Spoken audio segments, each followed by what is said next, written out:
eu avaliei muito, na semana passada, a minha participação ou não na audiência pública do transporte. Uma audiência que todos sabem, foi convocada pelo prefeito, que não veio, foi convocada, inclusive, para acontecer nesta casa, e eu sempre trago esse elemento, porque apesar do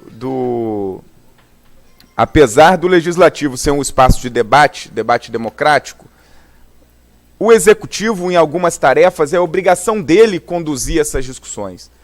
Então ele construiu uma mania, um costume, que eu espero que não vire regra, de que quando o assunto é deles para protagonizar, para tomar decisões, ele expõe o Legislativo. E aí convocam a audiência pública para acontecer aqui na Câmara e nem a coragem de conduzir eles têm. Não foi a primeira vez. E aí eu costumo dizer o seguinte, a Prefeitura tem um auditório no Paço Municipal, alguns auditórios na cidade universitária, tem o centro de convenções, tem outros espaços, tem auditório agora no hotel que alugou para os setores da saúde, tem alguns espaços que poderiam muito bem receber audiências públicas em que o Executivo fosse o protagonista, o responsável.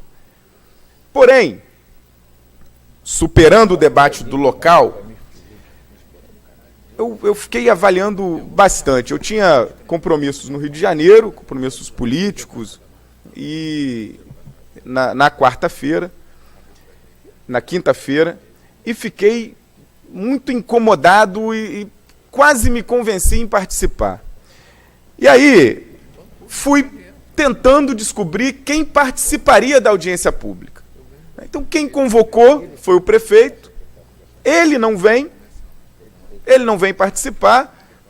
O secretariado, que nós não conhecemos quem é o responsável por planejar os projetos de transporte público, pelo menos ele não nos responde requerimentos, ele não nos responde provocações oficiais, e a audiência pública, para piorar, teria um formato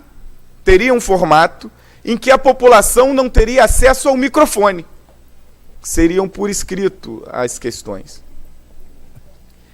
Eu me lembrei de uma audiência, Maxwell, que você acompanhou bem, que tratava do zoneamento urbano, que eles falavam que era a audiência pública do petróleo.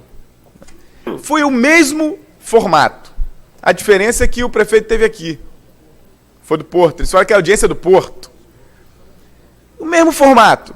Participação do povo limitada, democracia mutilada, e esse espaço aqui exposto ao desgaste.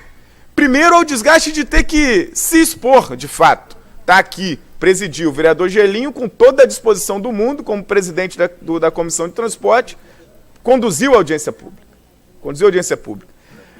Eu assisti no YouTube, eu conversei com outras pessoas que participaram. Foi uma tarefa árdua para o vereador Gelinho. Foi uma tarefa árdua. O governo não apresentou projetos concretos, claros, não explicou o que vai ser, o que ele quer. Não esclareceu nada. O que me convence, na verdade eu já estava convencido disso, mas vai me confirmando as minhas impressões. Esse debate de nova licitação para o transporte é um factoide daqueles mais bizarros, mais desrespeitosos e mais mentirosos. Em 2013, o governo fez anúncios em vários jornais, rádios, TVs, de que estava criando uma comissão que ia romper o monopólio e abrir nova licitação. A comissão era composta do procurador-geral, do secretário de Mobilidade e outros importantes quadros do governo. O resultado é que essa comissão não produziu nenhum documento final, nenhum estudo para se abrir licitações. Eu imaginei que eles viriam aqui apresentar alguma coisa nesse sentido. Não vieram. Um outro aspecto desse factoide é que o VLT, comprado com dinheiro público, que tem algumas divergências nos valores, uns falam 50 milhões, outros falam 30 milhões, outros falam 20 milhões, mas é muito milhão, que está parado, estacionado, 7 milhões cada um, parado, estacionado, depreciando naquele espaço. Todo o povo de Macaé se indigna quando vê a situação do VLT. Só que havia uma expectativa, que o VLT é patrimônio público, comprado com dinheiro público e submetido à utilização do povo de graça, gratuitamente, sem a operação da empresa privada. Essa não é mais a lógica.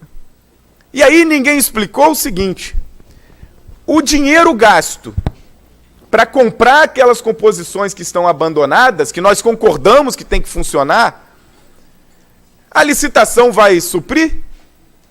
A empresa que for receber essa tarefa, que comprar esse direito, vai repor o dinheiro?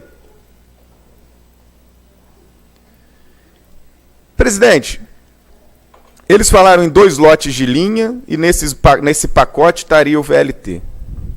Eu achei mais uma brincadeira muito de mau gosto com o povo que usa ônibus, que usa transporte público, que precisa que o modal ferroviário seja de fato integrado ao sistema de transporte para atender um número importante das pessoas. Mas tem uma outra coisa fundamental. Nós, enquanto Câmara de Vereadores, Poder Legislativo, não podemos ir a reboque dos factoides criados pelo Executivo para discutir políticas como transporte, políticas como abastecimento de água. Por isso foi importante e louvável a decisão da Casa, que precisa ser votada agora a composição da CPI que o vereador Robson propôs para discutir a questão da água. E o transporte público precisa ser a mesma coisa, Gelinho. Não é assumindo aqui na nossa casa o desgaste que é deles, que fiscalizam mal, que não cumprem, que não apresentam projetos para superar os problemas do transporte público, e pior, há 1 ano e meio atrás, prorrogaram o prazo da concessão para 2025. Será que não havia um plano para que agora se apresentasse um modelo de ruptura do monopólio, que é o que eles dizem? Não há, é tudo uma caixinha de mentiras. E nós não podemos seguir a reboque disso. Por isso, instaurar a CPI do transporte é fundamental para que nós não sigamos a reboque dos caprichos, dos factoides, das manchetes de jornais do governo.